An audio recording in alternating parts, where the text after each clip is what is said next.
pelo trabalho. Peraí. Deu um pequeno Rever 3 aí? Rever 3 aqui. É áudio? Áudio. Mas tá rolando a live ainda?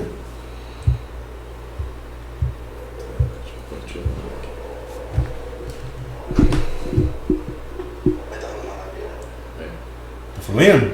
Agora sim. Tivemos um pequeno lapso aqui. Tivemos um pequeno probleminha hoje. Não, eu fico feliz demais, cara, por ver o Daniel hoje aqui com a gente e com tanto a oferecer, né, para tantas pessoas que precisam de uma ajuda, né, igual psicólogo. Cara, o Daniel realizou um sonho que eu queria pra mim. Eu tenho certeza que eu não posso fazer isso ainda. Sempre quis ser psicólogo, cara. Eu gosto demais do tema. Nossa, sério, mano. Pessoal, os amigos, não, eu quero ser agrônomo, o que você quer ser? Ih, eu quero ser psicólogo. Ah, não, velho, para com isso. É o que eu gosto, cara, eu acho massa, velho, assim, essa pegada, sabe? Tantas pessoas você pode ajudar, né, cara? Então, assim, fico feliz demais, Daniel. É bom demais, né? Fala aí, Daniel. Bom demais.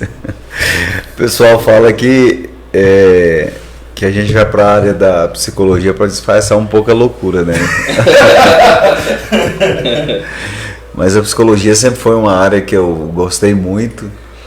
Eu fiz pedagogia 1 ano e meio e depois, quando eu comecei a aprofundar algumas matérias dentro da pedagogia, algumas matérias de psicologia, eu fui para Itumbiara, na UBRA, fazer psicologia. Depois eu fui para a UniRV, formei e continuo. Agora eu estou fazendo 2 pós-graduações na área de psicologia, na área administrativa, dentro da psicologia, que hoje eu atendo dentro da área psicologia clínica e dentro da área comportamental e organizacional.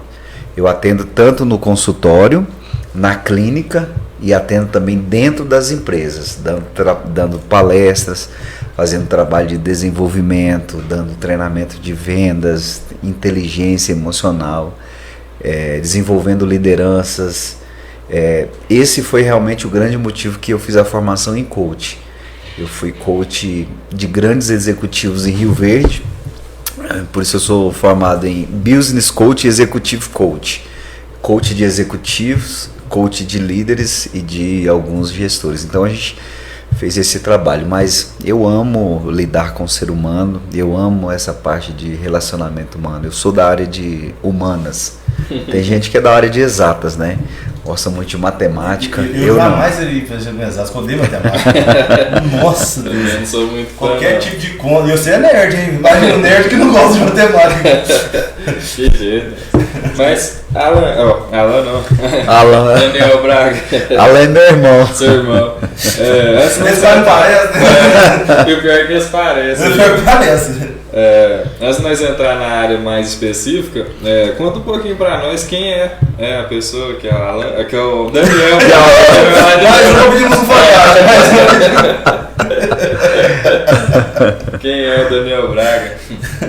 Bom, Daniel Braga é um servo do Deus Altíssimo, em primeiro lugar. E se você olhar nas minhas redes, em primeiro lugar, o primeiro tópico que eu falo que eu sou um servo do Deus Altíssimo. A minha maior identidade que eu carrego comigo é filho amado de Deus. Então, assim, independente de formação, independente de função, de capacitação, a minha identidade é filho amado de Deus, né? E dentro dessa identidade que Deus me deu, a gente se formou em algumas áreas, né? Na área de psicologia, de análise do comportamento, na área do coach, na área teológica também sou formado em teologia. E hoje eu desenvolvo trabalho dentro dessas áreas. Em cada uma dessas áreas a gente desenvolve um pouco. Bom demais. Diferencia assim pra gente, porque muita gente confunde a psicologia com o coach, né? Às vezes, tipo, o cara é psicólogo, é coach, o que é? Como que diferencia esses dois tipos de profissional, que no caso é em um só, né? Sim, o coach, ele te dá ferramentas para você alcançar um resultado, né? O coach é como se fosse um guia, ele te proporciona ferramentas para você chegar a um determinado objetivo. A área psicológica já é uma área científica mais profissional. O psicólogo, ele estuda 5 anos para ele lidar com a saúde mental do ser humano. Então essa questão emocional, essa questão mental, o coach, ele não pode entrar muito, dependendo da área, mas somente o psicólogo, porque tem coisas que a gente precisa entender. O coach vai resolver, vai dar uma palestra de motivação, vai fazer um trabalho de desenvolvimento com você, vai ajudar você a criar novos hábitos, né? Mas quando se trata de saúde mental, aí o psicólogo entra, né? O coach não pode, por exemplo, dar um diagnóstico por conta de uma crise ou de uma doença mental na pessoa. Então o psicólogo, ele tem ferramentas para ajudar essa pessoa, ele tem um trabalho todo voltado realmente para a saúde mental, né? Então essa é a grande diferença, né? Mas diferença e hoje realmente o trabalho você fez, conciliou tudo, né? Isso. Eu até um tempo atrás eu não gostava que as pessoas me chamavam de coach, porque eu tive muito resultado como coach. Eu fui coach de grandes executivos, eu ganhei muito dinheiro com o coach, ajudei muitas pessoas, mas chegou um tempo que banalizou. Qualquer pessoa poderia ser coach. Sim. Tipo, qualquer pessoa, eu sou coach emocional, eu sou coach financeiro, e a pessoa não tinha resultado para ser coach, né? Primeira coisa, para você ser coach, você precisa ter resultado. Você precisa ter passado por um caminho para você realmente ensinar alguém. E o que a gente viu foi isso no Brasil. O coach foi banalizado. Mas existem muitas pessoas trabalhando como coach, fazendo um trabalho excelente e realmente está alcançando grandes resultados, né? O grande problema do coach foi algumas pessoas ruins sendo coaches, né? E assim como em todas as áreas, tem psicólogos ruins? Tem pastores ruins? Tem padres ruins? Tem políticos que são ruins? Sim, existem. São pessoas estranhas dentro de ser... Eles em grandes quantidades, né? Exatamente. Só que a gente não pode generalizar. Todo pastor é ruim? Todo político é ruim? Todo padre é ruim? Todo coach é ruim? Não. Existem alguns coaches estranhos. Alguns banalizaram, né? Existem alguns pastores estranhos. Existem alguns padres estranhos. Existem alguns políticos estranhos. E esses que são estranhos, eles denigrem a imagem dos demais, né? Mas tem muita gente séria e eu amo coach, ferramentas poderosas mesmo. Já, assim, qual que é vamos supor assim, um atendimento coach, ou até psicológico mesmo, que você atendeu, que você fala assim, nossa, esse foi uma transformação que não precisa assim dizer o nome da pessoa, né? Mas do que aconteceu com a vida dessa pessoa? Bom, na verdade, a grande maioria das pessoas que eu acompanhei como coach, eu vi elas terem grandes resultados. Por exemplo, na primeira sessão de coach, o que a gente aborda? Em primeiro lugar, você faz a pessoa entender onde ela está. Onde você está, Samuel? Tá, tudo bem, eu estou aqui em Goiatuba, eu estou aqui no Papo Café Cast, e aí eu já faço uma outra pergunta, onde você quer chegar? Então, primeira coisa que a pessoa vai identificar, onde ela quer chegar. Porque se ela não sabe onde ela quer chegar, qualquer caminho serve. Então, se eu descubro onde a pessoa quer chegar, então eu vou estabelecer uma rota.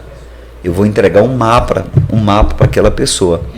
Entende? Então, para você sair do ponto a chegar ao ponto B, dentro desse percurso, a gente desenvolve algumas ferramentas.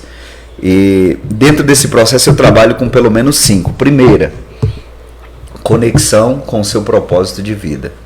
Primeira coisa que você precisa descobrir para você chegar no seu lugar desejado, o seu propósito de vida. Porque o propósito de vida é o que faz você viver uma vida de paixão. Se você não faz aquilo que você faz com propósito, com paixão, daqui a pouco você vai parar de fazer. Se você não ama o que você faz, daqui a pouco você vai entrar no modo automático. E se você entrar no modo automático, você vai fazer de qualquer maneira. É verdade. Aquela pessoa que chega no domingo à noite e lembra que tem que trabalhar no outro dia cedo e dá aquele frio na barriga. Passa a música do Fantástico, a gente chama de a síndrome do Fantástico. Cara, é bizarro isso aí, mano. É bizarro E isso aí parece que é geral. Né? Nossa, eu trabalho na bolinha da madrugada. Cara, não foi acabar o jogo, por exemplo, às 6 da tarde, futebol da Globo.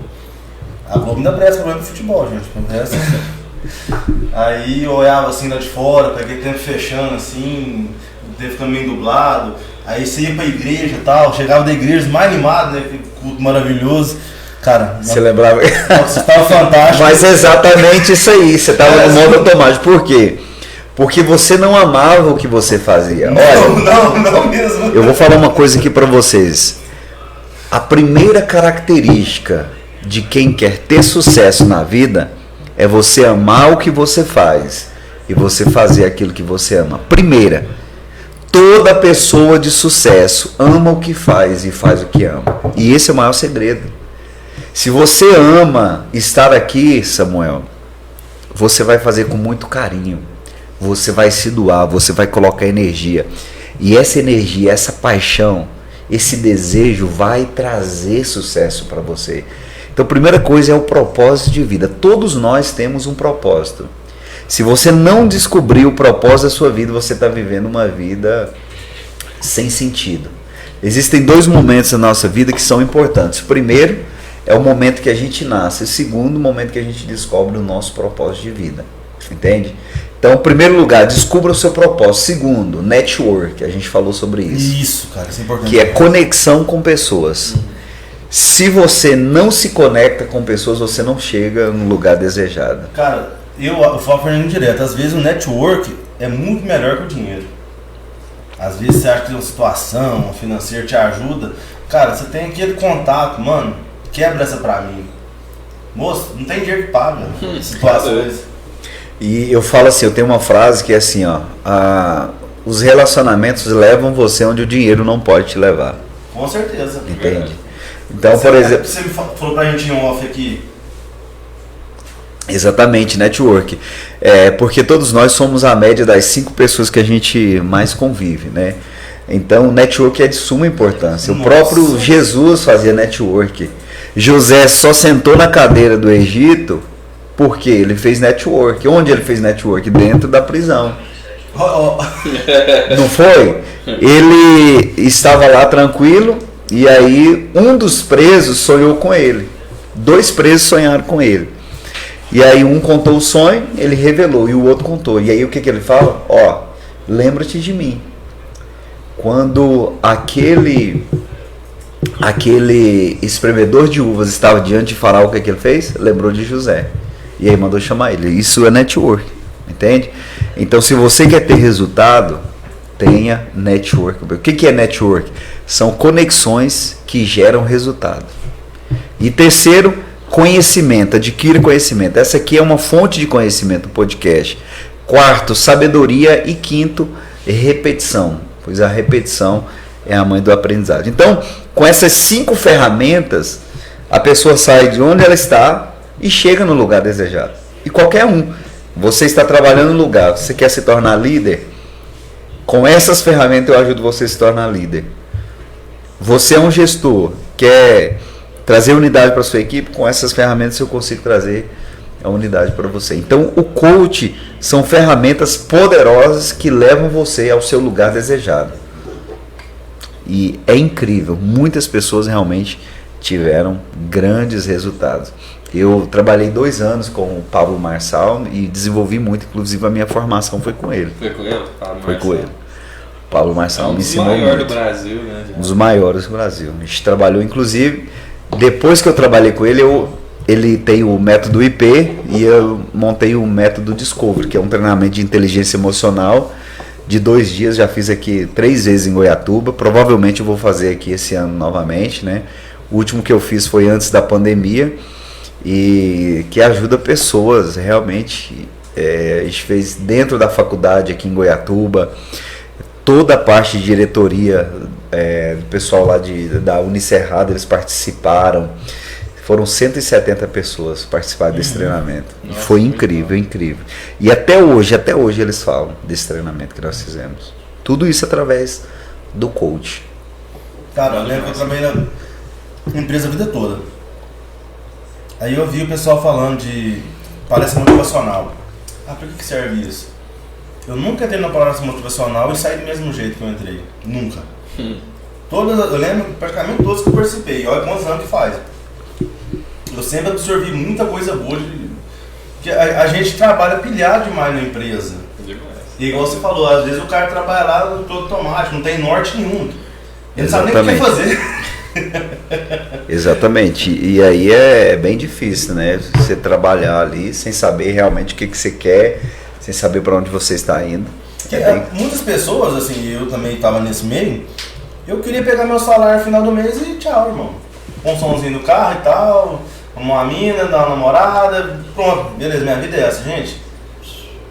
Você viu uma palestra motivacional, sua mente abria, era outra coisa. Exatamente. É que quem não consegue absorver, às vezes, não, assim, não conseguiu entender a mensagem, não conseguiu, às vezes mesmo prestou atenção, talvez, talvez não acreditar que daria certo, né? É porque existem dois tipos de pessoas, né? Uma tem a mentalidade fixa e a outra tem a mentalidade progressiva de crescimento.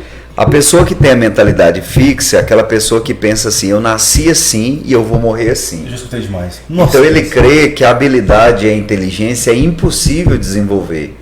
Então ele vai ficar ali a vida inteira fazendo a mesma coisa, porque ele não acredita que ele tem capacidade de desenvolver. Aí existem outras pessoas que têm a mentalidade progressiva de crescimento, que são pessoas que querem crescer, que querem se desenvolver, que querem chegar no próximo nível. Então, depende de cada pessoa. E eu falo uma coisa para você. Ninguém muda o ser humano, a não ser ele mesmo. Deus tem poder, mas ele não faz isso. Deus é soberano, Deus ele é magnânimo, ele é poderoso, mas ele não trabalha na nossa vontade. Deus deu o livre-arbítrio. E a maior prova de amor de Deus para conosco é exatamente o livre-arbítrio. Deus plantou o jardim, ele colocou o ser humano lá dentro, o ser humano estava no paraíso, o jardim das delícias, Éden significa delícia, no jardim da delícia, e ele disse assim, olha, se vocês não estiverem satisfeitos em estar aqui, claro que eu estou conjecturando, é só comer esse fruto aqui. Aí o fruto é a porta de saída do jardim.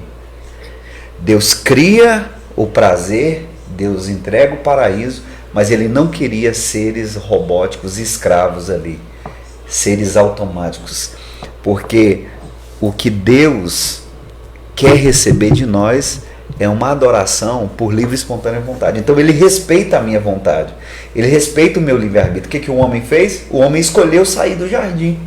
O homem escolheu ir embora. E é a maior prova de amor, porque a maior prova de amor é a liberdade. Então Deus não vai chegar aqui e falar assim, Samuel,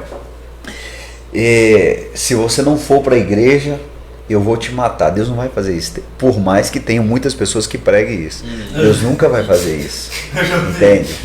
Tem muita gente que pensa que Deus vai descer, que vai pegar no braço dele e vai levar para a igreja. Não. Deus respeita a sua vontade. Agora, ele está exatamente onde a gente coloca. Eu sempre falo, eu falei isso na igreja ontem, Deus muito mais reage às nossas ações que propriamente age pela sua vontade soberana. Ou seja, ele espera o primeiro passo. Entende? Então, nem Deus muda o ser humano se ele não quiser. Ele precisa querer, ele precisa ter o desejo de desenvolver. O Samuel estava falando aqui, né? Nós tínhamos vidas diferentes. Eu saí do mundo das drogas. Eu com 18 anos de idade eu tive um infarto de tanto cheirar cocaína. Tá doido? Você tá brincando? Tô te falando, 18 anos de idade em São Paulo. Eu dei um ataque cardíaco, 18 anos de idade. Mas eu precisei me conscientizar de que eu precisava mudar. E foi aí então que eu mudei, né? Você tinha 18 anos? 18 anos de idade. E aí eu envolvi no mundo das drogas, usava também anabolizantes, um monte de coisa, uma vida errada. Eu morava lá em São Paulo, no centro de São Paulo. Nossa. E trabalhando lá e nessa vida. Seu pai já estava aqui, velho? Meu pai estava aqui. Meu pai sofreu um câncer por conta de tanto sofrimento. Minha mãe sofreu também do coração por conta disso. Mas enquanto eu não quis mudar, enquanto eu não quis ser transformado, eu não fui.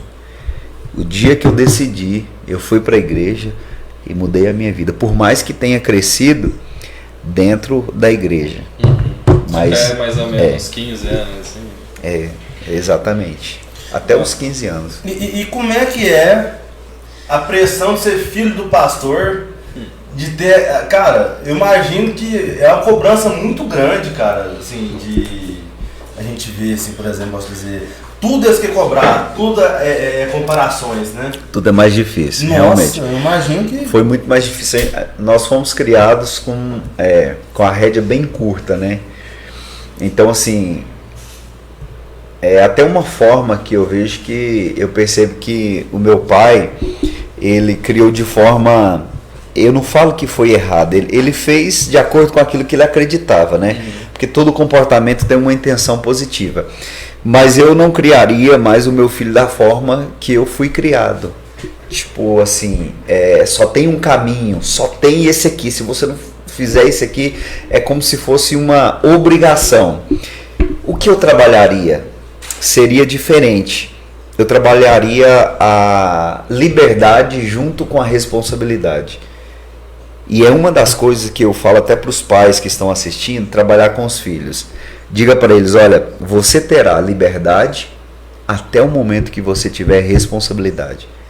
Então, tipo assim, tudo era abominável, tudo Deus ia matar, tudo ia fazer. E aí a gente ficava com medo.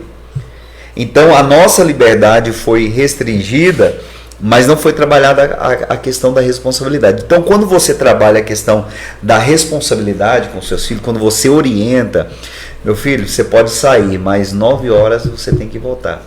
Se o seu filho não voltar 9 horas, da próxima vez, você não deixa ele sair. Você não vai sair hoje porque você passou dos limites, você não soube usar a sua responsabilidade. Quando eu trabalhava no CRAS, nós levamos os adolescentes na época lá na prisão. Para eles conhecerem, para a gente trabalhar exatamente isso. Nossa. Então, uma das coisas que precisa ser trabalhado dentro da igreja... Cara, foi sabedoria do caramba vocês fizeram, viu? É exatamente isso.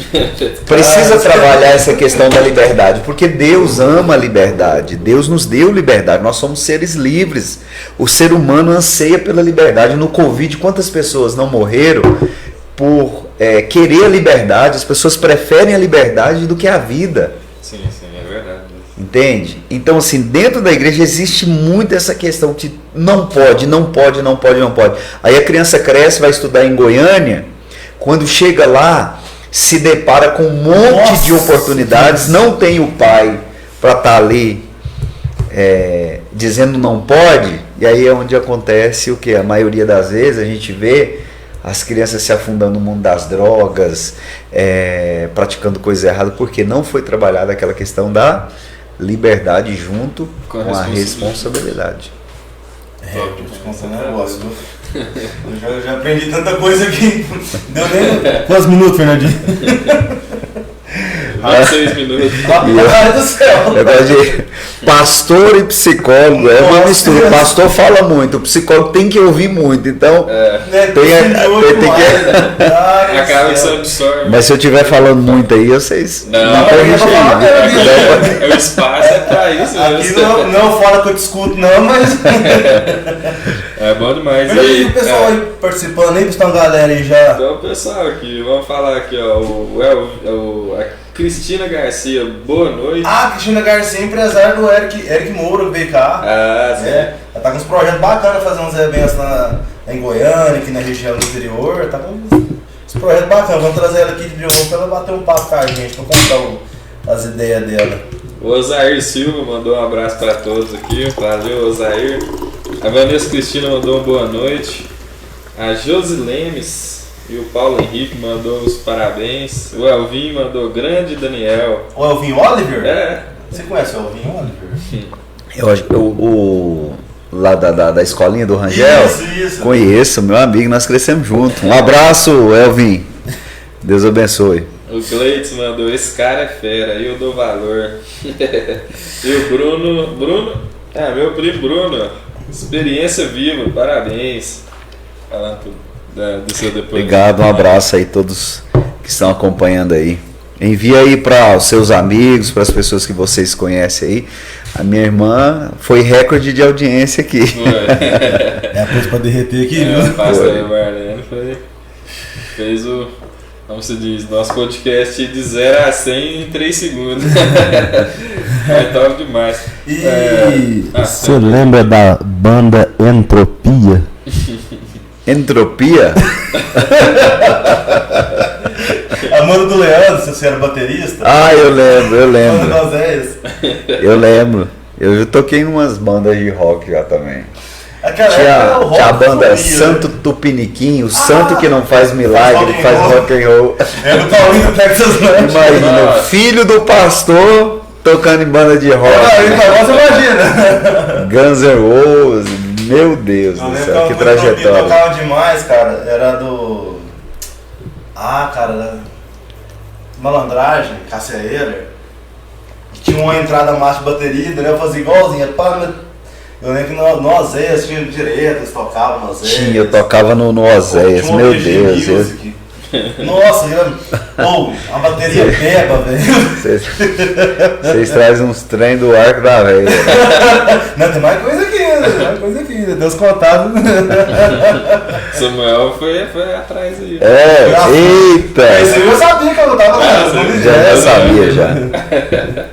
Mas aí, o pastor Daniel, eu não sei, eu tava te chamando de Alan agora. De Alan, de pastor? O que você tá chamando? Chamar de Daniel mesmo. Era o doutor Dirceu. Dirceu. Eu não era pra chamar de doutor Dirceu, e ele acabou de falar, então, doutor Dirceu. Ele era o quê? É Dirceu? Doutor Dirceu, do Centro é. Espírita. Ele não queria que ele chamasse doutor Dirceu? Não sou doutor, não. Meu filho, só Dirceu. Só Dirceu. Beleza. Doutor Dirceu.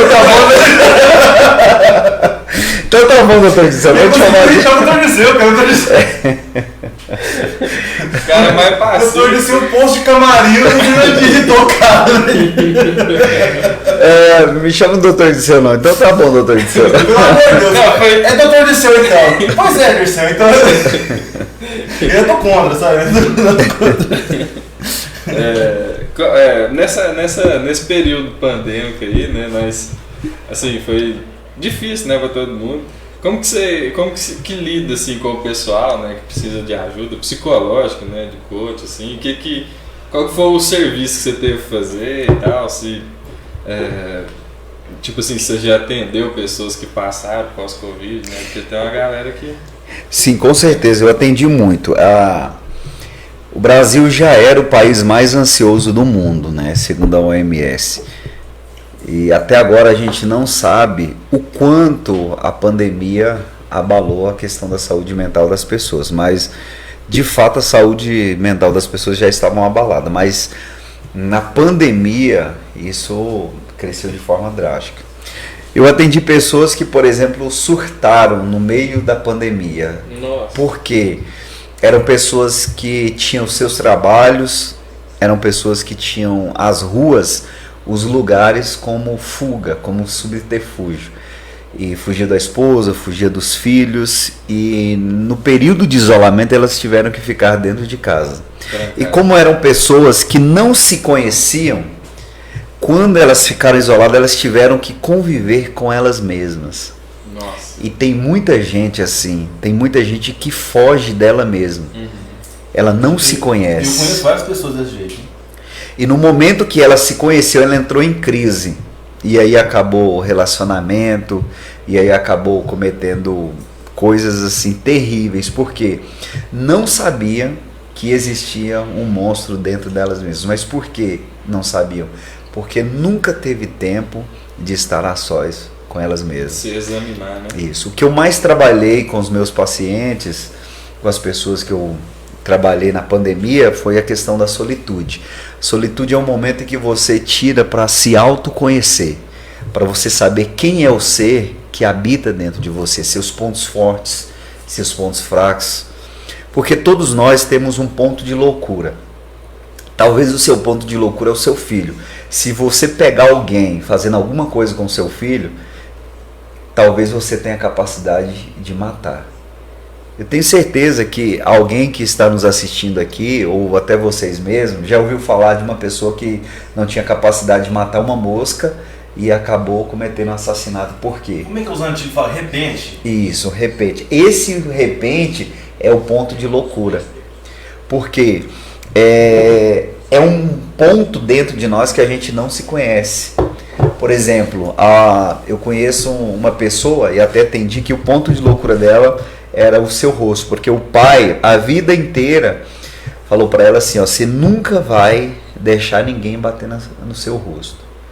E aí teve um acidente de trânsito, primeira vez que ela recebeu um tapa no rosto, ela pegou o revólver e matou. Nossa. É o ponto de loucura. Então quando a gente não se conhece, a gente não sabe qual é o nosso ponto de loucura. E aí aquele momento que a gente surta é que realmente você conhece quem é que estava habitando dentro de você. Então muitas pessoas surtaram, muitas pessoas cometeram atos assim terríveis dentro da pandemia por causa disso. Não quer ser leviano, mas foi um dos maiores índices de suicídios, né, no período da pandemia, né? Suicídio, de separação.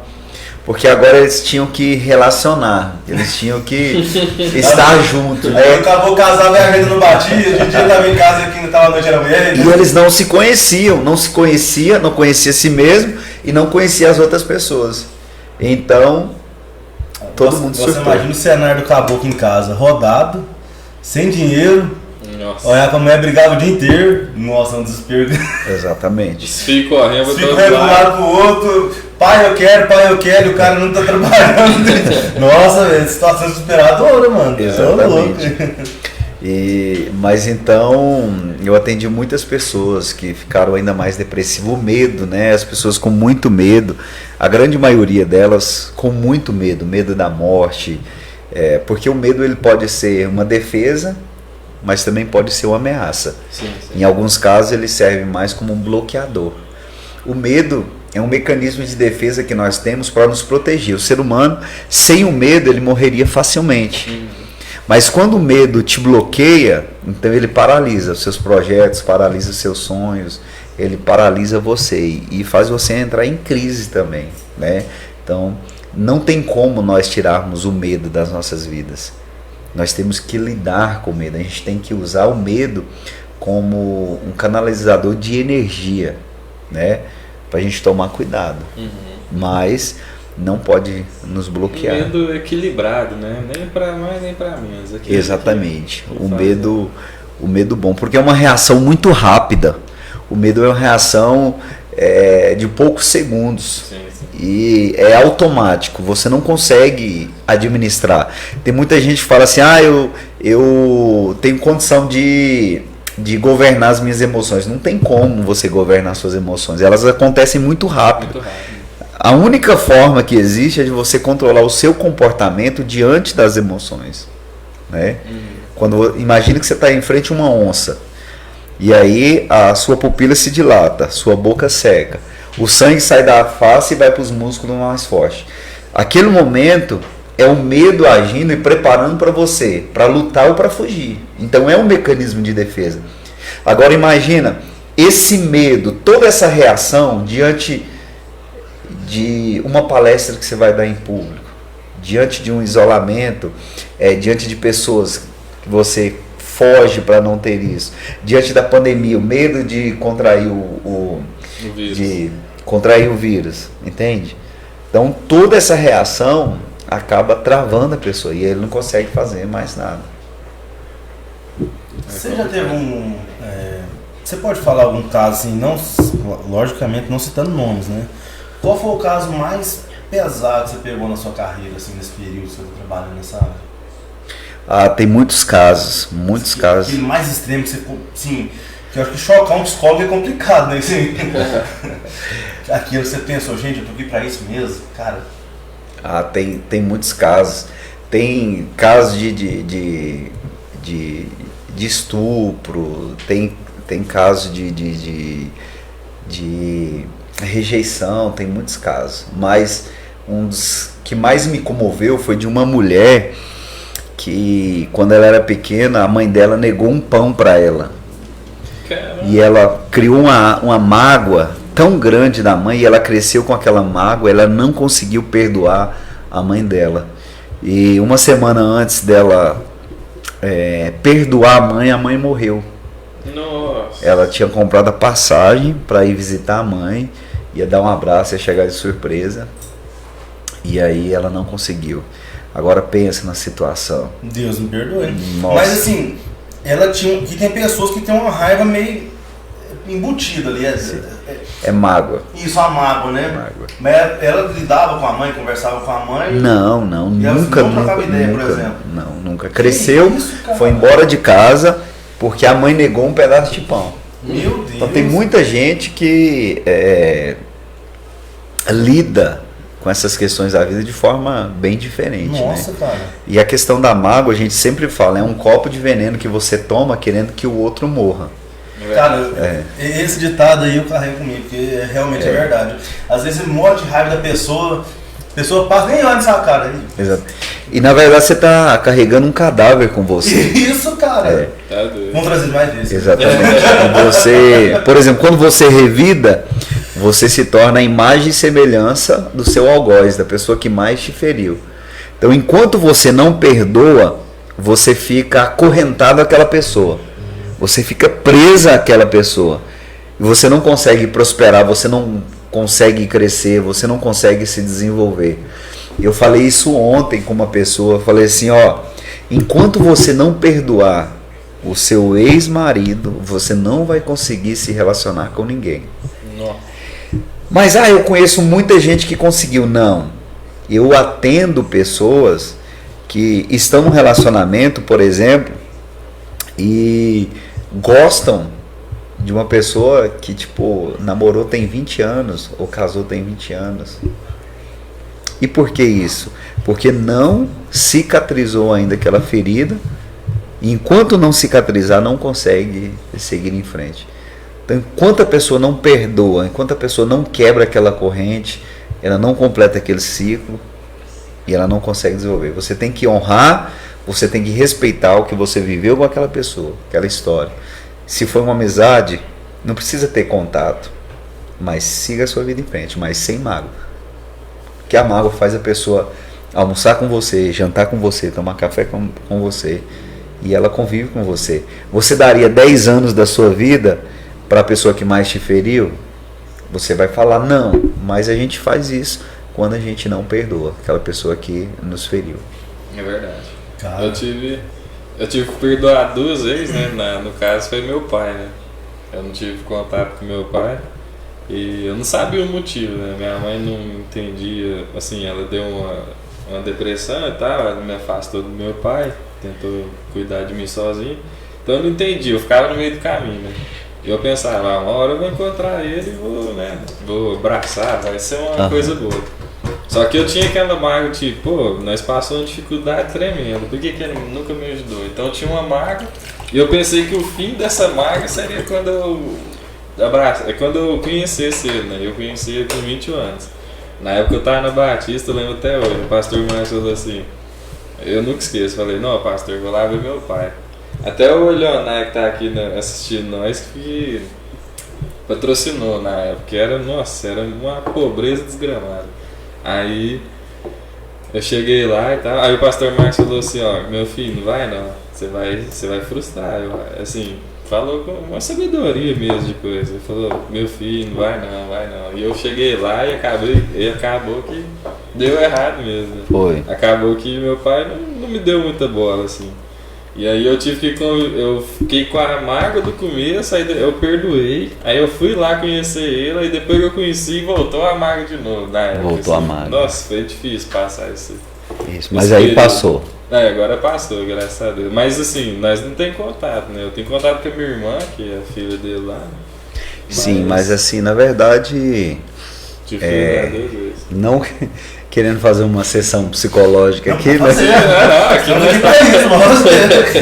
Mas assim, quando você entra, quando você entra no mapa de mundo do seu pai, você vai entender coisas que para ele faz sentido. Por isso que eu falo para você o seguinte: todo comportamento tem uma intenção positiva. O seu pai não fez isso porque ele queria. Ele fez isso porque ele acreditava que aquilo ali era exatamente o que ele precisava fazer. Entendi. Ou ele foi estimulado, ou então aconteceu isso com ele. Eu me lembro que eu atendi uma moça que ela tinha raiva da avó. Que ela, meu Deus, ela abominava a avó. Mas aí eu fui entender por que ela tinha raiva. Porque a avó sempre batia nela. A avó sempre castigava ela. E aí eu perguntei para ela como foi a vida que a sua avó viveu. Quando ela foi me explicar como a avó dela tinha vivido, eu fui entender que ela era fruto do meio que ela tinha vivido. Ela tinha sido espancada, ela tinha sido estrupada. Eu assisti uma série esses dias que mostra exatamente isso. Dentro da prisão, a pessoa que mais agredia as suas companheiras era a pessoa que realmente mais era agredida pela mãe. Então, existe algo, Fernando, né? Isso. Fernando, chamado padrão repetitivo de comportamento. A gente quebra isso muitas vezes, em alguns casos, quando a gente aceita Jesus, ou então quando a gente reconhece. Provavelmente, o seu pai foi uma pessoa que foi desse jeito, porque ele tinha aprendido com o pai. Existe o padrão repetitivo de comportamento. Entendi. Então, a gente repete aquilo que a gente aprendeu com os pais. Eles vão colocando crenças em nós e a gente vai reproduzindo. Sim, sim. Entende? Então, por exemplo, dificilmente quando você nasce uma família que tem crenças limitantes acerca de dinheiro, o dinheiro é sujo, o dinheiro é a raiz de todos os males, todo rico vai para o inferno, dificilmente você consegue enriquecer, você consegue prosperar, porque você vai reproduzir aquele comportamento. O seu pai era apenas uma vítima. Se você conversar com ele e for entender os motivos dele, pode ser que você perdoe assim de uma forma como você nem imaginou que realmente perdoaria. Que ele foi só uma vítima. Vítima do seu meio de um padrão repetitivo de comportamento. Nossa, doideira, hein? É complicado entender a mente, né? Assim, do ser humano, você tá doido. E até o estuprador, na consciência dele, ele está fazendo uma coisa boa, mas para ele. Por isso que eu falo para você, todo comportamento tem uma intenção positiva. Eu não falo que o que ele faz é certo. Mas na mente dele, ele está fazendo uma coisa boa para ele, que ele está satisfazendo o prazer dele. A pessoa que mata, ele mata porque ele acredita que aquilo é o que ele realmente precisa fazer. Então, existe uma intenção positiva. Não é a correta, mas existe uma intenção positiva dentro dele. Nossa, cara, doideira. Eu vejo muito o Planeta Novo, não sei se você já viu no YouTube, um canal que o Bruno Fabio tem. Fala muito sobre serial killer e tal, fala que, tipo assim, às vezes um dos sinais que a criança, que ele foi serial killer, que é o que vai se tornar, começa a matar animais com requinte de crueldade, agredir menores, crianças, tipo assim, crianças de uns 13, 14 anos, por exemplo, 13 anos, já tá agredindo uns de 8, por exemplo. Muitas coisinhas que já tem como, tipo assim, dar uma piada, entre aspas, né? É mais ou menos isso aí, eu fiquei curioso nesse tema aí. Eu conheço uns caboclos que matam cachorro, já vi. Eu fico meio veado com isso. Judia de animal, eu tô correndo esse povo, hein? Então, o ser humano tem algo chamado mimetismo.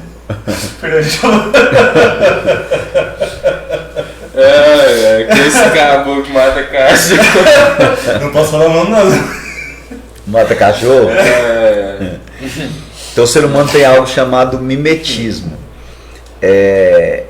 Ele tem a capacidade de repetir aquilo que ele vê e repetir comportamentos de pessoas que ele está ao seu redor. Então, assim, é tudo questão de onde você canaliza a sua mente e a sua energia. Por exemplo, se você ficar ouvindo rock o dia inteiro, se você ficar ouvindo uma música pesada o dia inteiro, você vai desenvolver um desejo por aquilo, você vai querer ser como aqueles cantores. Quase como mensagem subliminar, se eu pensar, né? Então, depende, né, de cada um. As letras realmente são mensagens subliminares. Então, se você foca muito, por exemplo, uma série, quando você assiste uma série, um exemplo, La Casa de Papel. Quando você está assistindo aquela série, eu não sei se vocês assistiram, mas chega um determinado momento que você fica contra a polícia e você fica do lado dos bandidos.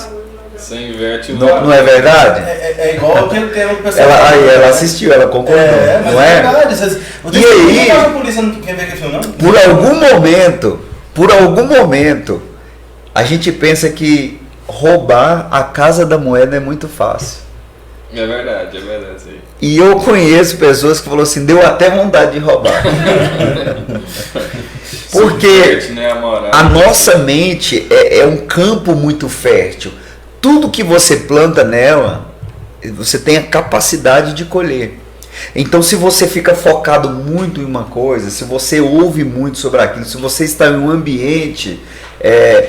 eu assisti uma outra série esses dias, Vis-a-Vis, não sei se vocês já assistiram. Eu ouvi falar dela já, eu quero assistir. Eu sempre assisto com um olhar psicológico, né? E lá dentro eu percebi que uma das presidiárias das detentas, a Macarena, ela caiu de lá, ela caiu dentro da cadeia e ela era inocente. Só que o ambiente, as pessoas que estavam ali, forçaram ela a se tornar uma mulher má lá dentro. Nossa. Entende? Não, e quantos casos a gente vê de prisão, o cara fica 20 anos na cabeça sem dever nada. Não, e aí sai lá, ele entra com a mente boa, mas aí ele sai como? De forma deteriorada. Então é essa questão. Os estímulos. Eu sempre falo na igreja, dentro de nós, Fernando e Samuel, e seu nome? Ainara. Existem dois cachorros. É claro que é uma alegoria. O cachorro do bem e o cachorro do mal. O cachorro do bem representa a nossa natureza espiritual, as coisas que vêm de Deus. O cachorro do mal representa a nossa natureza carnal, que são as coisas dos desejos carnais. Qual desses dois vai vencer a luta? Porque eles brigam todos os dias. Todos os dias há uma guerra interminável dentro de nós, entre esses dois cachorros. Quais desses dois vão vencer? Aquele que eu alimentar mais. Se você alimenta o bem, se você alimenta o cachorro do bem, ele vai se fortalecer e vai vencer da outra natureza. Se você alimenta a natureza carnal, que é o cachorro do mal, o do bem vai se enfraquecer e ele vai perder, entende? Então somos nós que decidimos realmente. A responsabilidade é nossa. E tem algo que eu falo muito no coaching, na psicologia, algo chamado autorresponsabilidade. Nós somos responsáveis por aquilo que nós iremos viver. Eu usei a frase do Freud para uma pessoa ontem que tinha tido uma crise psicótica. E eu usei essa frase para ela: qual a sua responsabilidade na desordem que você tanto reclama? Aquilo que nós muito reclamamos, qual é a nossa responsabilidade? Eu estou reclamando que a minha saúde não está muito boa, eu estou reclamando que eu estou sentindo muitas dores, mas espera aí, você está reeducando a sua alimentação? Você está indo para a academia? Qual a sua responsabilidade diante dessa desordem que você reclama? É uma frase do Freud, mas que faz sentido. Eu sempre falo nos treinamentos. Se falasse por alguém hoje, parece que foi exatamente. Né? E eu vou falar uma coisa pesada aqui. Cada um tem a vida que merece. Não no sentido assim de aquela pessoa Mas e quem está, por exemplo, quem está mendigando? Cada um tem a vida que merece. A Bíblia fala de um coxo de que estava na porta do templo há quase 20 anos pedindo esmolas. Eu pergunto para vocês, todo coxo ele se torna mendigo? Todo aleijado se torna mendigo? Não, alguns se tornam atletas paraolímpicos. Isso fala muito sobre a paralisia existencial que existe. O que é paralisia existencial? Quando nós temos o corpo, quando nós temos os membros, mas eles não funcionam. Aquele coxo, ele paralisou os seus sonhos, ele paralisou os seus projetos. Isso é paralisia existencial. Tem muita gente que os seus sonhos estão paralisados, que eles estão vivendo uma vida na escória, eles estão vivendo uma vida de mendigo. Por quê? Porque eles estão aleijados existenciais. Porque não querem correr atrás dos seus sonhos.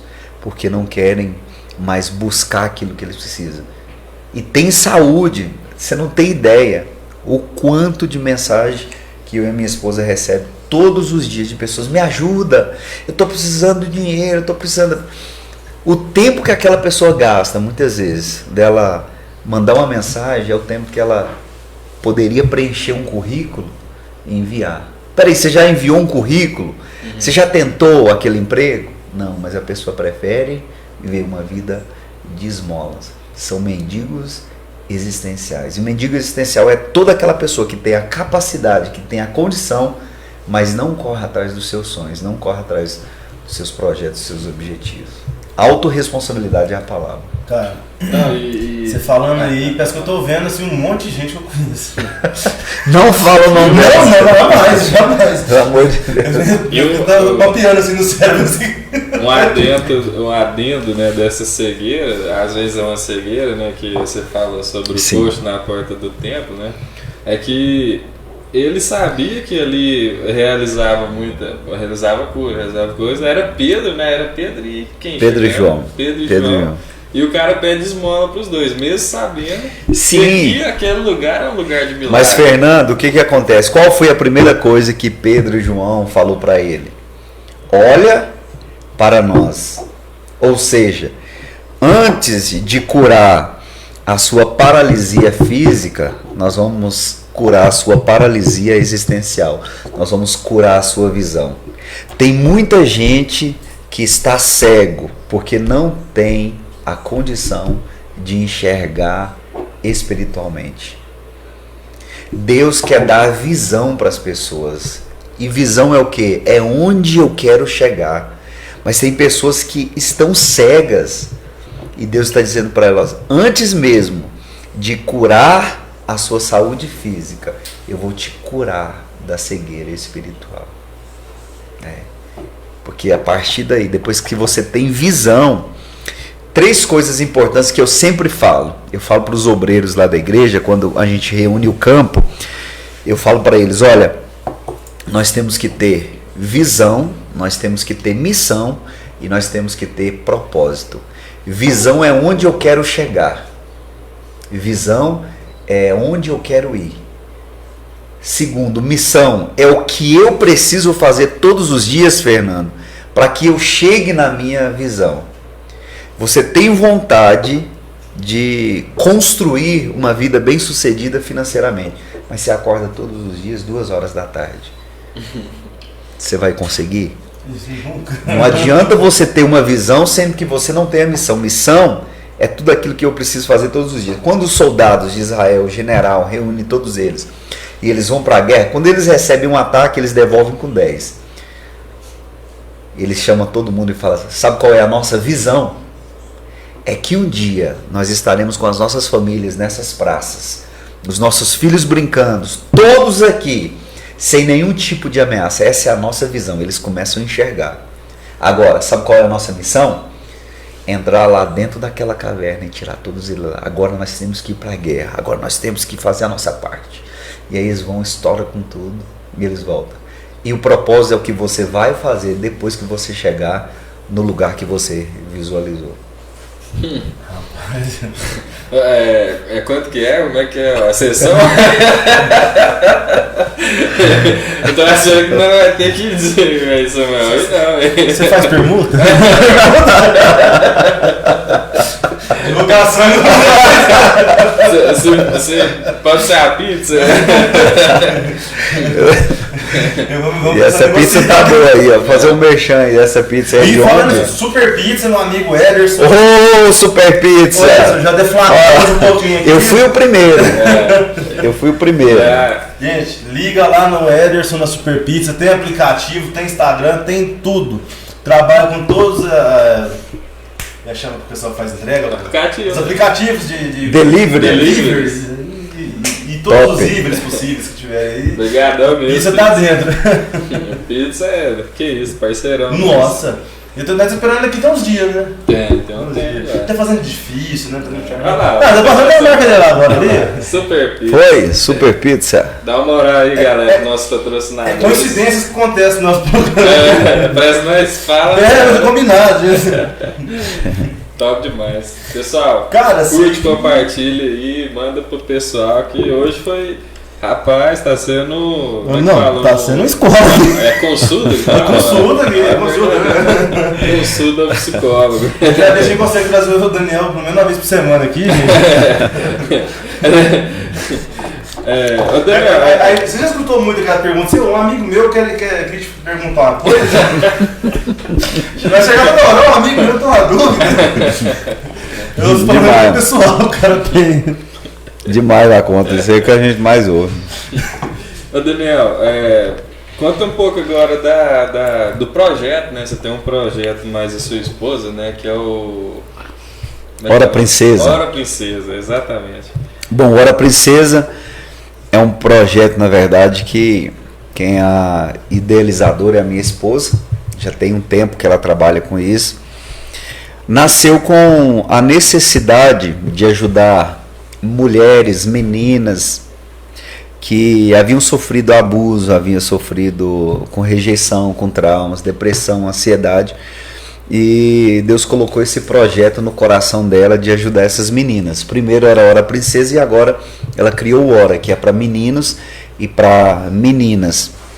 Então juntou os dois. Juntou os dois, né? E agora o pessoal está pedindo o Hora Príncipe, né? Que é um projeto só para meninos e eles querem que eu vá ministrar para eles, como eu sou psicólogo e pastor, ajudar nessa área emocional. Então esse projeto nasceu para ajudar realmente essas pessoas, essas mulheres. E é bem dinâmico, é uma conferência como se fosse um musical.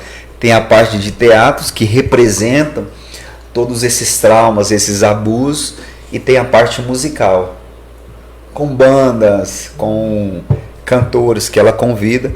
E assim, ó, graças a Deus, ela está indo agora para os Estados Unidos, vai ficar um mês lá só fazendo essas conferências. Está com 2 marcadas para maio, tem março, até o meio do ano a gente está com muitas conferências, porque realmente é algo que trabalha demais essa vida emocional das meninas e ajuda demais. Nós fizemos aqui em Goiatuba, aqui no pastor Antônio, meu amigo aqui na Assembleia de Deus Madureira. Foi incrível, nós tivemos um resultado maravilhoso, um resultado positivo, e esse ano nós iremos fazer novamente, com certeza. Bom demais, isso. Mas está aqui para ajudar na divulgação. Isso. E também nós temos lá na Assembleia de Deus. Já pego na permuta. Nós vamos fazer aqui também. Eu vim com essa camiseta a propósito, porque dia 16 de março nós iremos fazer um trabalho lá na igreja, um projeto chamado Renovo, que é um trabalho que nós pensamos, depois desse período da pandemia, as pessoas precisam realmente de um novo gás, de um novo renovo. Que um novo renovo é redundante. Né? Eles precisam realmente de um renovo. Então estará conosco a cantora Vanilda Bordieri, a Sueli Lima, Raquel Veras, a Wélida, a minha irmã estará, o pastor Carlos de Jesus, Ismael de Jesus. Então vai ser um trabalho onde nós vamos ministrar uma bênção espiritual sobre a vida das pessoas e ministrar um renovo, né? E tem a imagem do leão, porque submete a força, a capacidade, o poder, a identidade em Cristo, né? Top, Vai ser demais. incrível. Dia 16 de março, na Assembleia de Deus, Campo de Indaiatuba, ao lado do CEMEL, onde nós estamos ali. Vai ficar pequeno, hein? É missão, né? Ele mudou. Isso, é Assembleia de Deus Missão, de Indaiatuba. Ah, sim. É porque Isso. o pessoal, eu acho que se conhece mais pela... Assembleia de Deus Missão. Assembleia de Deus Missão. Ô, Daniel, tocar num assunto às vezes que é assim, meio complicado, né? Eu não sei se não fazia parte do protocolo, né, Samuel? Mas essa irmã até tocou no assunto. Eu queria que você falasse. Eu sei que lógico que foi um período bem ruim, né? E que. Ó, tocando o celular aí. Foi uma fatalidade que aconteceu com seu pai, né? Sim. Que veio algo, foi por conta da Covid, né? Sim. Dessa coisa aí. Assim, eu não vou falar para você entrar em detalhes, mas para você falar da pessoa que era seu pai, né? Do quão importante ele era na sua vida, na vida de seus irmãos. Sim, meu pai para mim foi meu melhor amigo, né? A gente sempre teve um relacionamento muito bom. Quando ele veio para Goiatuba, eu vim com ele, eu fui o primeiro a vir, era muito novo, tinha 9 anos de idade. A gente ficou numa casinha, só tinha um colchão, ele veio cuidar da igreja, eu vim com ele. Eu sempre fui muito apegado com meu pai. Quando criança eu era muito doente. E meu pai sempre esteve comigo, sempre me auxiliando, sempre uma preocupação. Isso gerou um relacionamento mais de proximidade, né? Vocês são 4 irmãos ou 3? Somos 4. O Anderson, o Arlan, a Marlene e eu. E com 23... ele que estava ligando aqui agora. Com 23 anos de idade eu fui para Rio Verde para pastorear uma igreja. Então assim, eu fazia aquilo que ele amava também. Ele ia para lá, ele ficava 2 dias comigo. Toda semana ele ia, a gente viajava junto. A gente foi para São Paulo 20 anos juntos, todos os anos, nas reuniões. Então assim, realmente foi muito difícil para mim, foi muito difícil para minha família.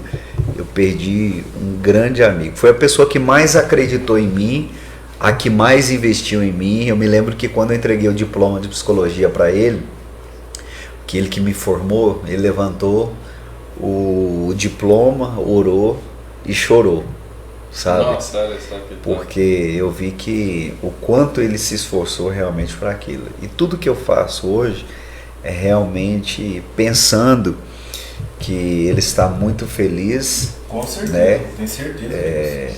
Que ele está muito feliz. Primeiro porque ele, na verdade a gente fala assim, né?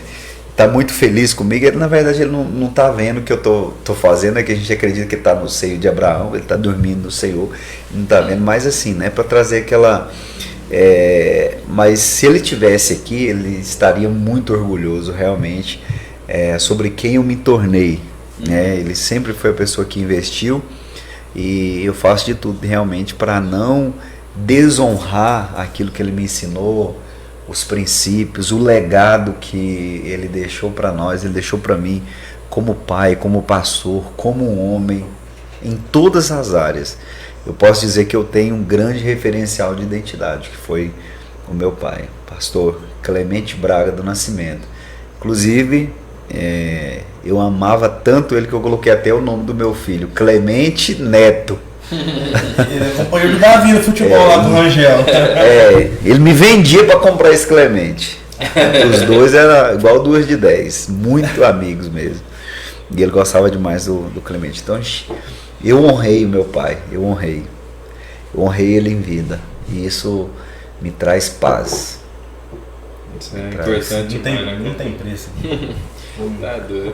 Samuel, tem mais alguma Cara, coisa aí? É porque... vou só falar a saideira, fica estranho, mas... E como é que você ia de gravata pra escola? Essa vai estar lá. Essa aqui pra você. Eu sabia que tinha sido. Não, tem coisa pior aqui, vai. Rapaz, eu não era muito bom na cabeça não. ficava assistindo aquele filme dos Estados Unidos, aquelas crianças todas, já viu engravatadinha? Dos Indo colegas. pra escola. Dos universitários, né? Eu falei pra vocês que eu fiz psicologia pra disfarçar um pouco da loucura. Usava colete, né? Aqueles lá. Eu ia, rapaz, que doideira. Eu ia pra escola de gravata. Mas assim, eu acho que hoje eu entendo inconscientemente, porque toda criança, ele se espelha no pai. Você pode ver que quando você tem uma criança pequena em casa, ele vai pegar seu sapato, ele vai pegar seu tênis, né? Quando é menina, vai pegar o salto da mãe. Então, você olhando para o seu pai e para sua mãe e vendo eles como um referencial. Eu acho que eu tinha isso. É isso mesmo. Né? E tanto é que quando eu cresci, eu quis me tornar um pastor. Então, inconscientemente, aquilo lá, na época acho que era doideira mesmo, né? Mas hoje eu entendo que mas lá em casa você não tem ideia, lá na minha família, isso pra eles muito um prato cheio, eu não sei se vocês estão assistindo, mas se estiver, eles devem estar rachando de dar risada. Não, e você começou a trabalhar cedo, né, cara? Assim, eu lembro que você vendeu uma fase da coxinha. Sim, de coxinha. Qual o Daniel? Daniel Coxinha. Daniel Coxinha. E era meu irmão que vendia, e eu fiquei com esse apelido, né? Não. Daniel Coxinha. Fiquei muito tempo, Daniel Coxinha, esse apelido. E me fala pra mim, quando vocês perderam a xepa no ônibus? Ó, ainda tem a xepa da marmita. Você estava trabalhando de boia fria, você esqueceu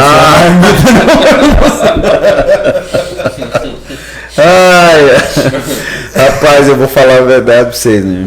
Eu até brinco, né? Quem vê close não vê corre, né? Não de jeito nenhum, eu tava conversando com a Alana. Rapaz, eu vou falar uma coisa pra vocês, eu era um improvável, assim, com tanta coisa que eu vivi, das drogas, as dificuldades. Eu me lembro dessa vez que a gente sem dinheiro, eu, meu irmão e Rogério, a gente foi pro Boia Fria, arrancar tomate para conseguir o dinheiro. Só que marinheiro de primeira viagem, a gente levou a marmita, chegou lá, a gente não sabia que os ônibus vinham para levar os alunos para a escola. E aí, moço, nós tivemos que comer tomate com sal o dia inteiro. Meu irmão não aguentou não, veio embora com o amigo dele, mas nós ficamos lá. Então assim, por isso que eu falo para você, quando você decide vencer, Deus te apoia. Eu não tinha condições, mas mesmo assim eu fui atrás.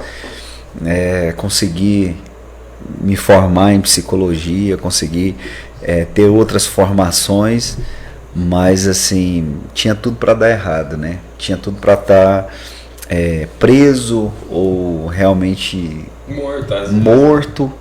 Mas Deus entrou com providência, me deu graça e assim, eu não posso pedir mais nada para Deus. Só se eu morresse hoje, eu sempre reflito muito nisso, se eu morresse hoje, eu morreria tranquilo, porque a minha história é uma história de vencedor, de superação. Sabe, 90% das pessoas que usam crack, eles não saem do mundo dos crack. Você chegou a usar? Demais da conta. Crack, cocaína, maconha, thinner, cola, silicone. Que tinha, vai. Thinner, tudo isso aí. Aquela geração que abriu o tanque da mobilete pra cheirar gasolina, velho. Sim, aí eu fui morar sozinho em Rio Verde, fui pastorear uma igreja. Eu morei sozinho 3 anos em São Paulo, lá no centro mesmo, trabalhando de vender coxinha na rua, vendendo DVD na rua, assim, o rapa correndo atrás, quebrando o pau. Nossa. Sabe, a gente ali passando dificuldade, longe da família, longe de tudo, longe de todos. E hoje, graças a Deus, eu olho para trás e vejo que Deus foi maravilhoso comigo, né? Deus tem sido misericordioso. A gente não merece, mas é por isso que é graça, né? Graça é um favor imerecível, né? Top. Vamos deixar o Daniel embora, infelizmente. Daniel. Vamos trazer ele um dia com tempo, vai contar umas 3 horas com ele. Daqui a pouco eu vou ter que ir pra Goiânia também, porque minha esposa vai viajar amanhã, ela vai estar com a Júlia Vitória. E aí eu preciso. Vitória canta aquele além do. Não.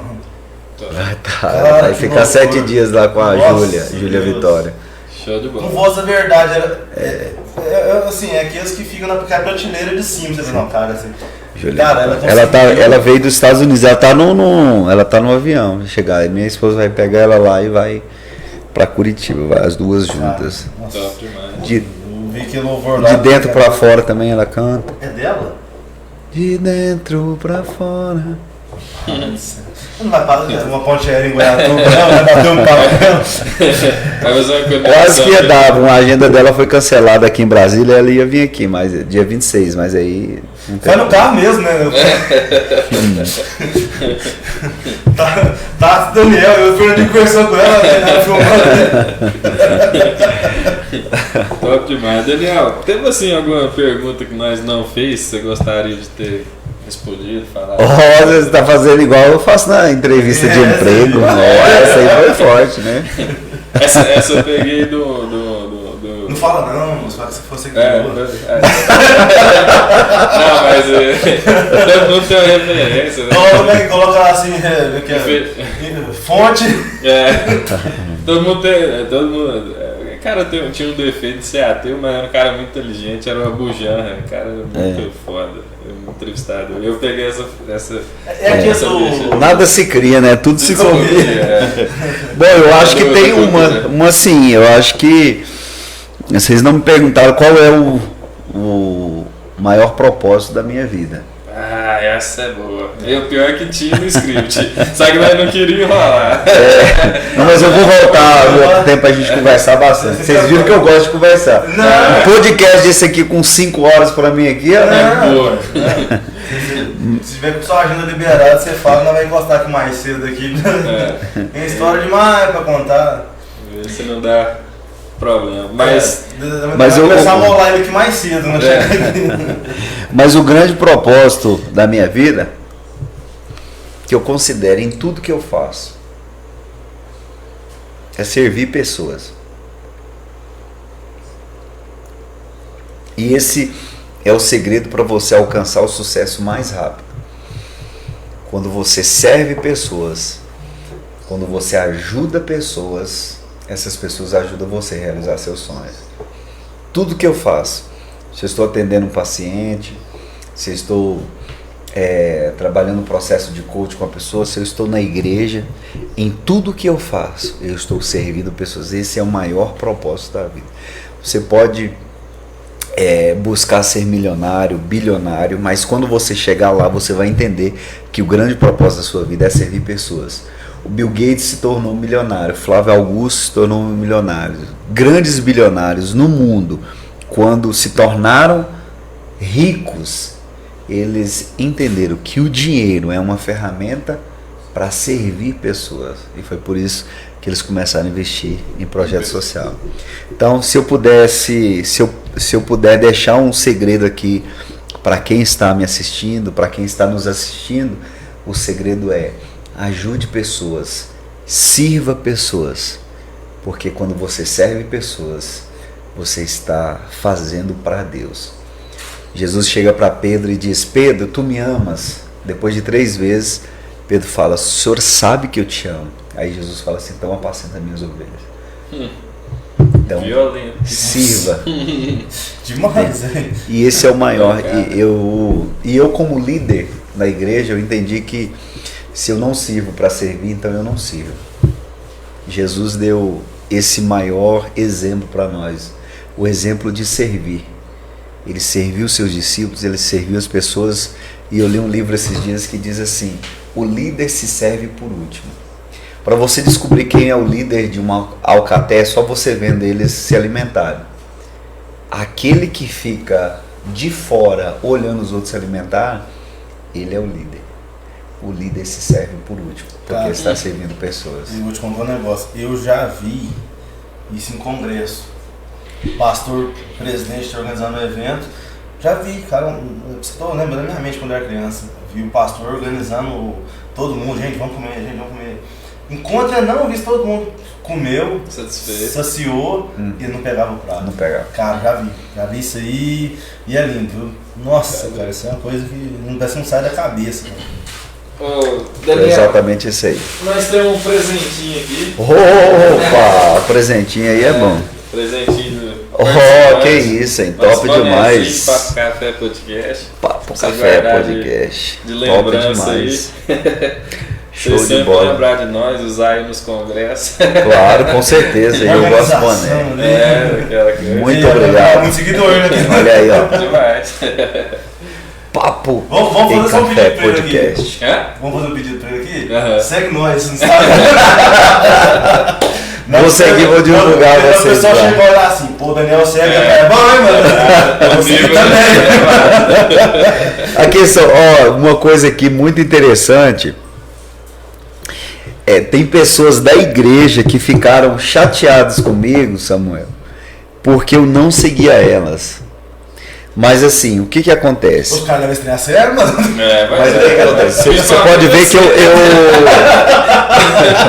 eu tenho 19.500 seguidores e eu sigo 304 ou 5 alguma coisa. Mas e assim, eu quero diminuir para 100 pessoas. O que acontece? Eu aprendi no marketing que o Instagram é uma ferramenta para você produzir, para você ganhar dinheiro, para você realmente mostrar o seu conteúdo, para você realmente entregar um conteúdo ali. Quando você segue muitas pessoas, tipo, é muito aleatório. Tem gente que está viajando, tem gente que está se alimentando, tem gente que está postando foto da comida, tem muita gente. Aquilo ali tira o seu foco, tira a sua atenção. Então, se você perceber, eu sigo pessoas que têm a ver com o meu nicho. Eu sigo pessoas que têm a ver com aquilo que eu realmente estou desenvolvendo. Entende? Por exemplo, o de vocês é muito interessante, porque é uma plataforma de conhecimento, é uma plataforma de ensino. E isso é interessante. Agora, quando você vai seguir a família inteira, às vezes sua avó está lá fazendo um crochê, uma coisa que você possa... Tem cuscuz aqui, mano. E aí você começa lá nos stories, e na internet é assim, ou você é o traficante ou você é o consumidor, no bom sentido. Traficante por quê? Você vai produzir conteúdo, então você vai ganhar dinheiro. Ou você está ganhando dinheiro ou você está gastando dinheiro. Entende? E eu prefiro então estar do lado de cá, ser o traficante de conteúdo, sempre produzindo e tal.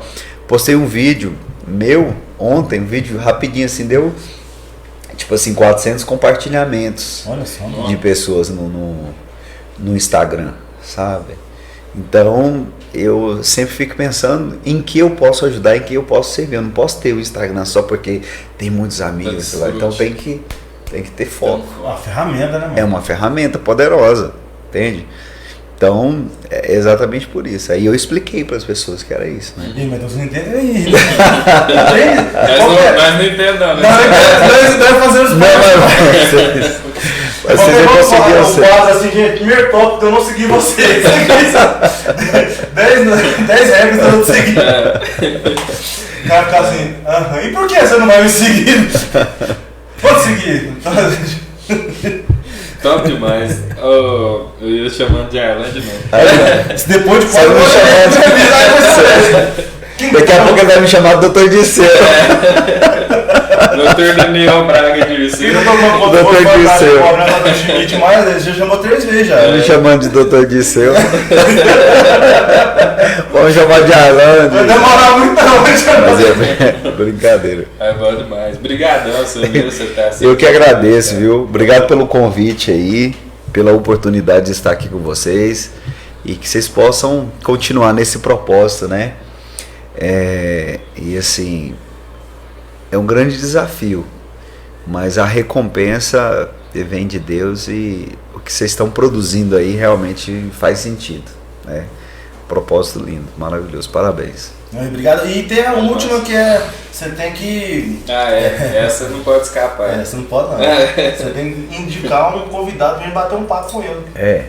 Eu vou indicar a minha esposa, quando ela chegar de viagem. Aí agora você tem Vai outra vir aqui opção. para ela falar Mas aí ela tem seguidor, ela tem 140 e tantos mil seguidores. Eu tenho 19 e pouco, ela tem muita audiência. Não, então vamos fazer um combo, vocês dois juntos aqui, bater um papo. Bate um papo legal aqui. Fechou? Daniel? Fechou. Obrigado, Tamo junto, amigo. até depois do fim, Seguidor viu? lá pra seguir Tamo nós. junto, depois nós. Se ele não seguir vocês, ele segue nós. Obrigadão, galera. Um Valeu abraço, obrigado. Deus. pela audiência aí. Manda pra geral. Um abraço.